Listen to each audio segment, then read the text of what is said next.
Señor le bendiga, amados hermanos.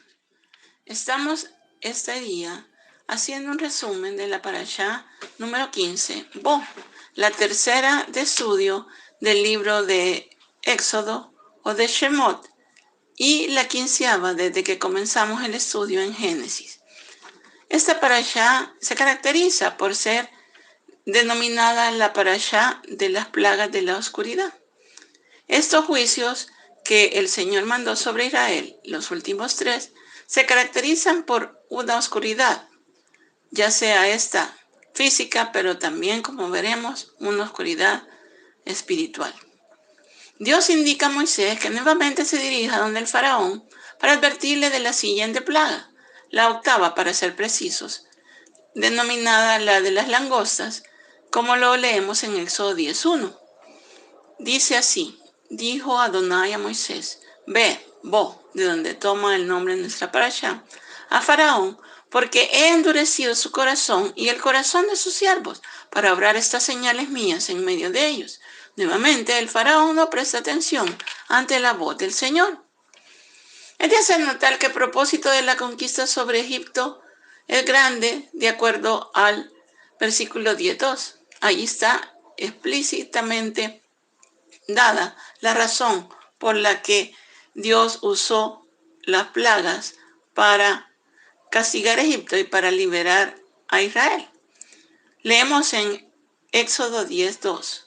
También lo hice para que ustedes pudieran contarles a sus hijos y a sus nietos acerca de cómo puse en ridículo a los egipcios, acerca de las señales que realicé en medio de ellos, para que ustedes sepan que yo soy Yahvé. La destrucción de los egipcios a través de las plagas finales siempre serán recordadas como testimonio de la forma en cómo Dios trata con sus enemigos. El Señor siempre hace juicio contra sus enemigos.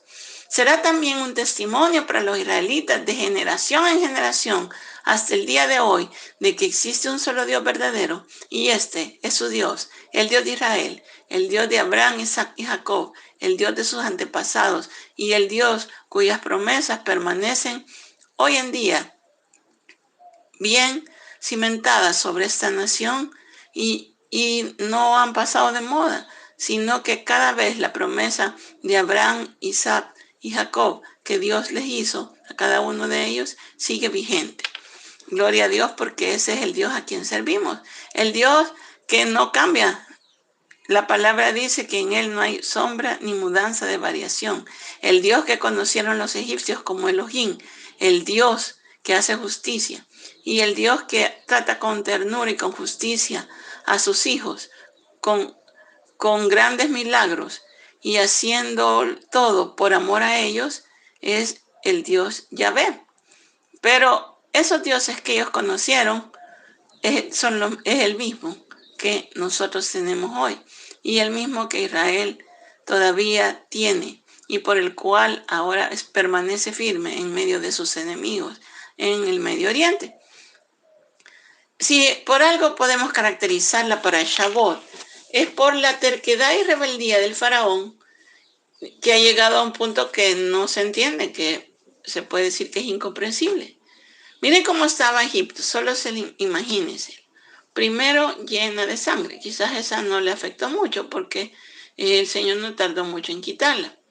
La siguiente es la de ranas. Las ranas fueron pues hechas muertas por Dios y se llenó de pestilencia, pero hasta allí no había pasado a más, sino que habían sido molestas. La siguiente de los piojos, pues también habían atacado a los hombres, pero no habían hecho mella en ellos en cuanto a perder el número de hombres y de mujeres o de ciudadanos egipcios. Pero las siguientes atacan definitivamente la economía de Egipto.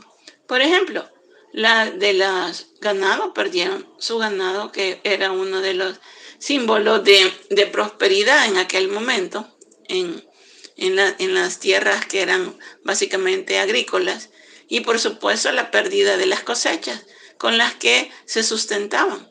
Todo eso hizo que Egipto fuera perdiendo su importancia, de tal forma que de ser la nación más poderosa, conocida de aquel entonces, se hiciera una de las más pequeñas y las que nunca más volvió a sobresalir.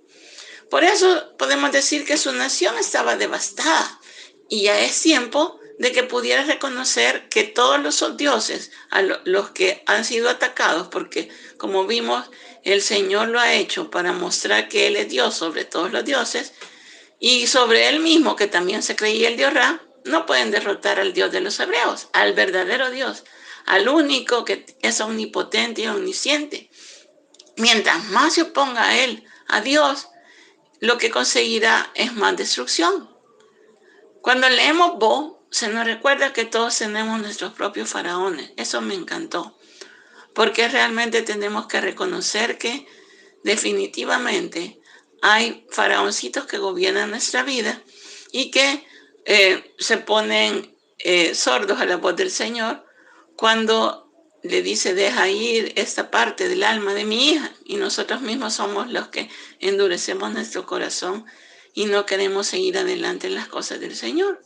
Entonces, estas cosas o acciones que atentan como a tener nuestras almas en el exilio y bajo el peso del pecado, quizás la esclavitud mayor de todas, oprimidos por los asuntos que se oponen a la santidad y dedicación a Yeshua, nos dominan y es necesario que sean derrotados.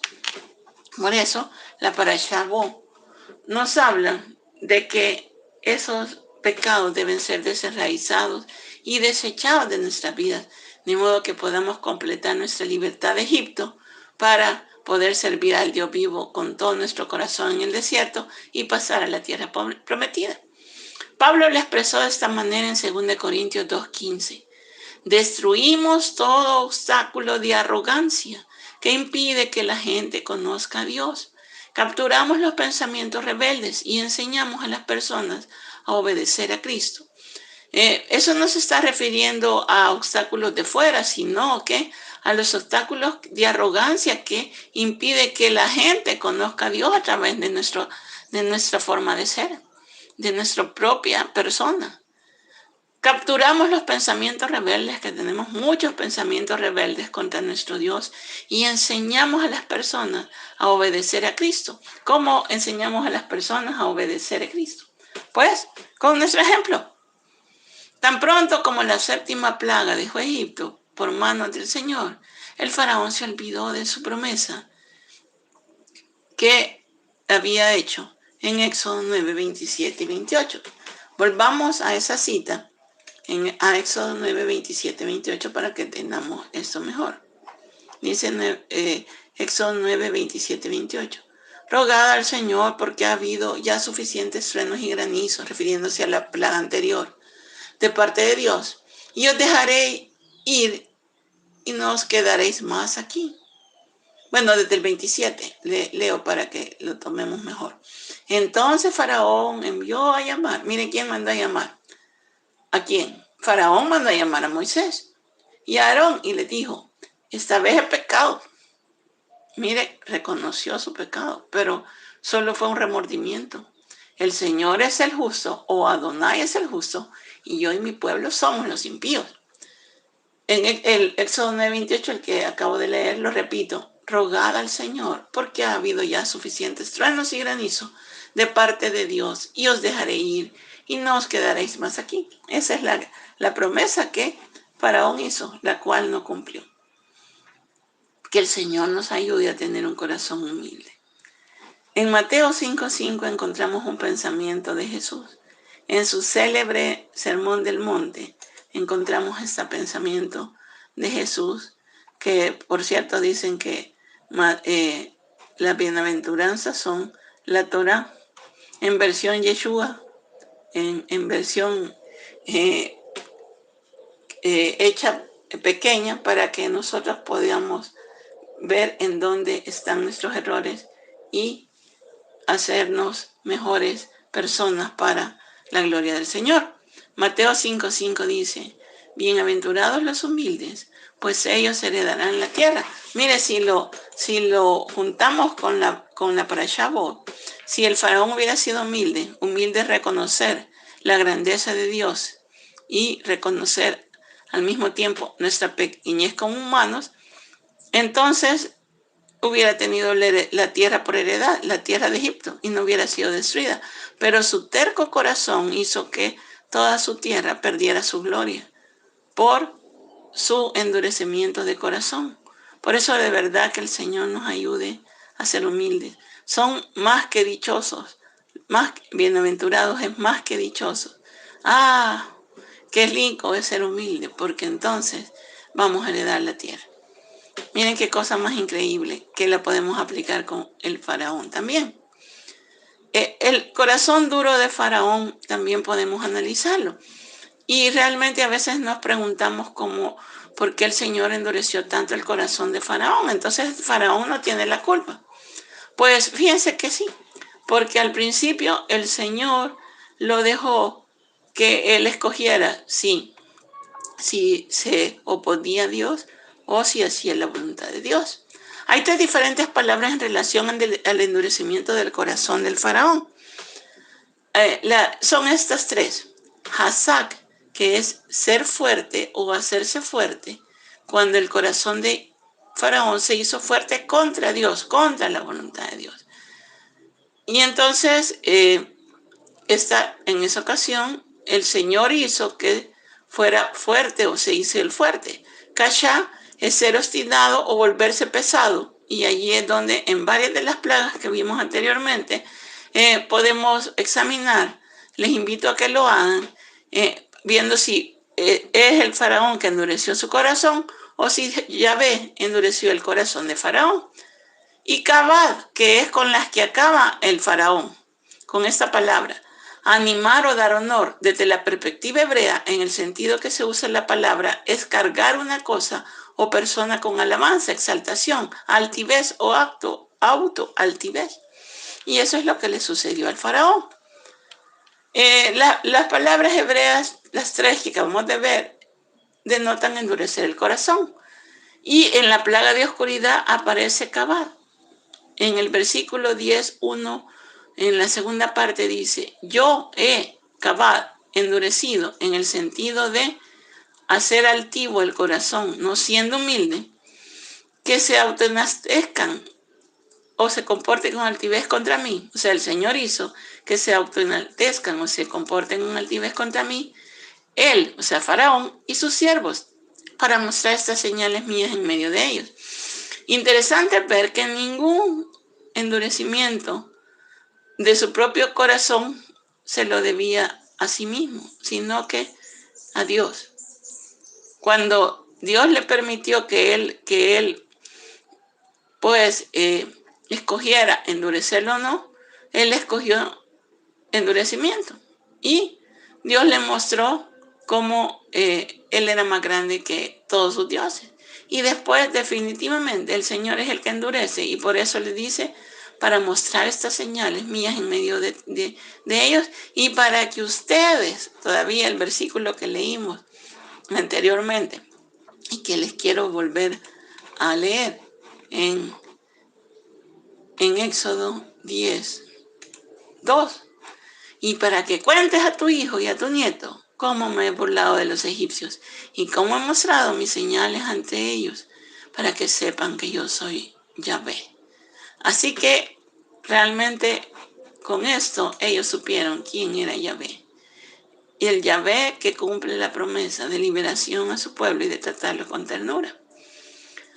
Y en ese caso, pues, vemos cómo el faraón, en esos tres últimos casos, en ellos se usa la palabra Kabad, que es exaltación. ¿Cómo yo voy a dejar ganarme por un Dios que no conozco? Decía quizás en su mente el faraón. Y las langostas, que es la octava plaga, están enjuiciando a el dios egipcio Anubis, el dios de los campos, Isis, el dios protector contra la langosta, y Set, el dios protector de las cosechas. Como les decía al principio, esta sociedad egipcia y en general todas las que existían en este momento eran prioritariamente agrarias, es decir, dependían de la tierra. Era una economía primaria que ahora ha llegado hasta terciaria en cuanto a términos económicos, que ya los servicios son los que prevalecen sobre en su forma de producir dinero en las naciones, pero en este momento todas las naciones tenían una economía primaria basada en su ganado y basada en su cosecha. Por eso es que cuando el Señor viene ante Moisés y le dice, yo le voy a dar la tierra que fluye leche y miel, se está refiriendo a estos dos tipos de prosperidad. La prosperidad que anhelaban en ese momento todas las sociedades. Cuando le dice de leche, se está refiriendo al ganado, y miel, no la miel de abejas, sino que la miel de los dátiles, que florecen con gran facilidad en estas regiones de Egipto y del Medio Oriente, como también en Israel, que pertenece a esta región. Entonces, en esta Éxodo 10:20, donde aparece la cita de endurecer el corazón, se usa kabad, que es acto de exaltarse. Veamos Éxodo 10:20 para que analicemos esto. Éxodo 10:20. Pero el Señor endureció el corazón de Faraón y éste no dejó ir a los hijos de Israel. Él se estaba autoexaltando, dándole mayor gloria a lo que pretendía ser y a no reconocer con humildad que estaba siendo vencido por el Dios de Israel. Veamos la siguiente plaga, la plaga de la oscuridad. Y esta es una plaga en la que aún dice la palabra que se podía tocar esta oscuridad. Y la oscuridad generalmente en la palabra shoshek, que se usa para oscuridad en este caso, es una palabra que prácticamente lo que hace es tan oscuro que Dios no está ahí. Una oscuridad de maldad. Y esa fue la oscuridad que mandó Dios a Egipto. Y los israelitas, haciendo distinción Dios entre egipcios e israelitas, gozaban de luz, es decir, de la presencia divina de Dios protegiéndolos. Es el juicio contra el Dios más grande egipcio, el Dios Ra, que según la mitología cada día batallaba con el demonio Apophis, el Dios de la oscuridad. El estado de oscuridad denotaba que Ra había sido vencido. Y Ra, si se acuerdan, es el Dios también el Dios que se creía el faraón, el Dios Ra, el Dios del sol. ¿Por qué era el sol tan importante? Porque el sol era el que hacía crecer los cultivos con toda la fotosíntesis y todo lo que hemos visto por años en el colegio y los que estudian biología. El sol es una parte importantísima para que los cultivos y las flores se den. Entonces, él se creía aquel que daba vida, el Dios Ra. Él se creía el Dios Ra mismo, el faraón. Entonces, la oscuridad había vencido a Ra, no por Apophis, sino por Yahvé. Eso lo podemos ver en Éxodo 10:27 también. Vamos a Éxodo 10:27. Ya es la novena plaga. Pero Moisés dijo, vamos a leámoslo todo para que entendamos. Dice, la novena plaga. Entonces el Señor dijo a Moisés, extiende tu mano hacia el cielo para que haya tinieblas sobre la tierra de Egipto, tinieblas tales que puedan palparse. Extendió Moisés su mano hacia el cielo y hubo densas tinieblas en toda la tierra de Egipto por 3 días. No se veían unos a otros. Nadie se levantó de su lugar por 3 días. Imagínense, era como algo que lo detenía. Por eso es que la palabra shoshek casa perfectamente allí, porque era como maldad o espíritus malignos en medio de la oscuridad. La ausencia misma de Dios. Pero todos los hijos de Israel tenían luz en sus moradas. Qué cosa más maravillosa. Entonces llamó Faraón a Moisés y le dijo, id, servid al Señor, solo que vuestras ovejas y vuestras vacadas queden aquí. Aún vuestros pequeños pueden ir con vosotros. Pero Moisés dijo, tú también tienes que darnos sacrificios y holocaustos para que los sacrifiquemos al Señor nuestro Dios.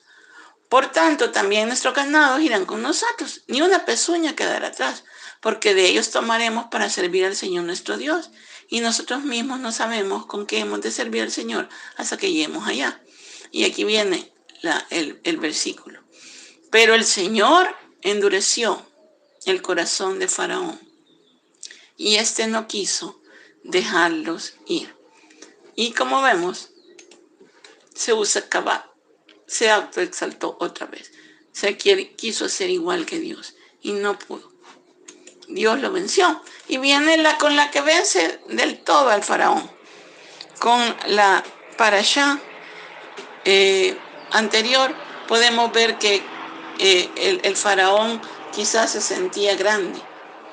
Y con quizás estas dos que acabamos de estudiar, pero con esta última que está en la parashá Bo, el Señor le muestra quién es quién es el Dios que de verdad vence y el Dios que tiene todo el poder para hacer lo que se le antoje con este mundo. Enjuiciando a el hijo del dios Sol Ra, no era, ¿se acuerdan? Era Ra aquel, ahora es el hijo del faraón, que ostenta el título de ser el hijo de la luz. Miren qué cosa más increíble lo que ellos pensaban y cómo se asemeja a Yeshua, que según ellos ese era el verdadero hijo de la luz, y el que es luz solo puede ser Jesús. Y Nun Amón, el Dios carnero, el verdadero Cordero de Dios es Yeshua, y de hecho el Cordero inmolado es conocido, es como es conocido Yeshua en todo Apocalipsis. Así que ahí le demostraba que no había otra luz más la luz de Yeshua. Y esa luz vino al mundo. Y ese es el que dijo Juan el Bautista cuando dijo que es el Cordero que quitaba el pecado del mundo.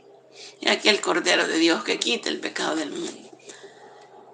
Y entonces viene y vemos quién endurece el corazón. Vamos a Éxodo 11:10 con esta plaga, con la de los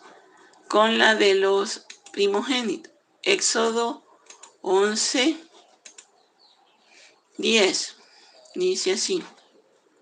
Éxodo 11:10. Y Moisés y Aarón hicieron todas estas maravillas en presencia de Faraón. Con todo, el Señor endureció el corazón del faraón, el faraón creyéndose mayor que Dios, y éste no dejó salir de sus tierras a los hijos de Israel. Así que, como vemos, Dios hizo juicio, endureciendo el corazón del faraón. Que nunca perdamos la humildad, hermano. Recordemos quiénes somos. No somos Dios, somos hijos del gran rey, y toda nuestra voluntad y toda nuestra fuerza debe estar dada a Él. El primer mandamiento como nación dada a Israel viene en el versículo de Éxodo 12:2, cuando le pide que celebren la Pascua. A partir de ahora, este mes será el primer mes del año para ustedes, le dice el Señor. El salmista declaró: creaste la luna para la que marcara las estaciones, los tiempos señalados, Moedín, y el sol sabe cuándo ponerse. Este era el tiempo del Señor para que la primera Pascua o el primer Pesaj, pasar sobre, tuviese lugar. Y de allí en adelante, siempre el pueblo de Israel recordaría que Dios puso redención sobre cada vida por la sangre de un cordero, como sombra del Cordero de Dios, que quita el pecado del mundo y que sería inmolado por los pecados de la humanidad, cumpliéndose la promesa que se lo dijo a Abraham: en ti serán benditas todas las naciones de la tierra, en tu simiente serán benditas toda la familia de la tierra. ¿En cuál simiente?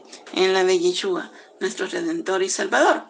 Esta sería la sombra del tiempo señalado en que Dios enviaría al Cordero de Dios, que quita el pecado del mundo, a redimir a aquellos que se ampararon bajo su sangre. Mire lo que dice Gálatas 4, del 4 al 5. Vámonos a Gálatas 4, del 4 al 5. Dice así, Gálatas 4, del 4 al 5. Pero cuando vino la plenitud del tiempo, cuando se cumplieron los tiempos señalados por Dios, los Moedim, Dios envió a su Hijo, nacido de mujer, nacido bajo la Torá, a fin de que redimiera a los que están bajo la Torá, para que recibiéramos la adopción de hijos, a fin de que nosotros ahora podamos clamar a Abba Padre. Eso es lo que dice Gálatas 4:6. Y porque sois hijos, Dios ha enviado el Espíritu de su Hijo a nuestros corazones, clamando Abba, Padre, clamando Papito. Ahora somos criaturas suyas y somos hechuras suyas y somos su generación, la generación de Dios. Por lo tanto, ya no eres siervo, sino hijo. Ellos dejaron de ser los siervos de Faraón a ser hijos de Dios. Mire qué cambio más grande el que hubo allí. Dejaron de servir a las tinieblas para servir a la luz. Y si hijo, también heredero por medio de Dios. Así que no solo hijos, sino que herederos, ya no siervos, sino hijos, por medio de la sangre del Cordero de Dios, que quita el pecado del mundo. Este es el mes de Nisan, el mes de la salvación. Pesaj se centra en la victoria de Dios sobre los poderes de la oscuridad, con el fin de obtener nuestra liberación, puesto que la orden a las fuerzas del mal era y es todavía aún, y para eso nos usa a nosotros. Deja salir a mi pueblo. De hecho, el mes de Nisan es llamado Hodesh HaYeshua, el mes de la salvación. Ahí está Yeshua. Acuérdense que Yeshua es salvación. Entonces, siempre que vean salvación, ahí está el nombre de nuestro Redentor. Tanto en términos de recordar la liberación física del pueblo de Israel de los poderes políticos de Egipto, pero más profundamente en términos de nuestra liberación espiritual que nos fue dada en algún lugar de Jerusalén, afuera de la puerta, a través del Mesías. ¿Por qué digo en algún lugar de Jerusalén? Porque si usted ve a Israel, le van a decir que hay dos lugares al menos donde pudo haber sido la crucifixión. Y usted pues puede decir que es uno o que es el otro. Pero lo importante es que en algún lugar de Jerusalén el hecho se dio y el Cordero de Dios fue inmolado afuera de la puerta y nosotros fuimos hechos hijos por medio de la sangre del Mesías. Hodesh HaYeshua también puede leerse Hadash HaYeshua, la nueva salvación, la salvación que vendría por medio del pacto, del nuevo pacto que Dios anunció en Jeremías. La nueva salvación también sugiere el poder del nuevo pacto o del pacto dado en Jeremías que no fue dado en el Mesías. Pablo dijo que no tenemos lucha contra carne ni sangre en Efesios 6:12, sino contra los poderes ocultos de las tinieblas, de la oscuridad, que busca esclavizarnos como Faraón lo hizo en el pasado. Pero gracias a Dios que nos da la victoria a través del Señor Yeshua, el Mesías. Veamos lo que dice 1 Corintios 15:7. Vamos a 1 Corintios 15, 1 Corintios 15, 57, perdón, 57. 1 Corintios 15, 57. Y dice así: pero a Dios gracias que nos da la victoria por medio de nuestro Señor Jesucristo. Gracias a Dios que Dios venció el pecado en nosotros y ahora nosotros podemos tener victoria y somos vencedores por medio de Cristo Jesús. El mes de Nisan también es conocido como el mes de la primavera y el mes de la redención. La palabra Nisan viene de la palabra Nitzan, que significa retoño o renuevo. Eso, vean Cantares 2:2 y se van a dar cuenta de eso. Bueno, hermanos, hemos hecho un análisis grande sobre estas plagas y cómo Dios hizo que viniera Pesaj, la fiesta de nuestra redención. Y hemos sido redimidos tal como lo fueron los israelitas allá en Egipto. Y nosotros en nuestro propio Egipto hemos sido redimidos por la sangre del Cordero. La historia del Éxodo toma dos direcciones. Para los israelitas, el Dios guerrero había venido a rescatarlos porque estaba guardando el pacto con su amigo Abraham. Pero para los egipcios, el Dios de Israel les mostraría su necedad en confiar en dioses hechos por ellos mismos, que no eran más que demonios sin poder cuando enfrentaban al Todopoderoso. Estamos leyendo la historia una vez más para decidir en dónde estamos parados. ¿Estamos unidos a Israel por la fe en su Dios o nos hemos posicionado fuera del círculo de protección de Dios? Esa es una respuesta que cada uno debe dar. Que el Señor les bendiga.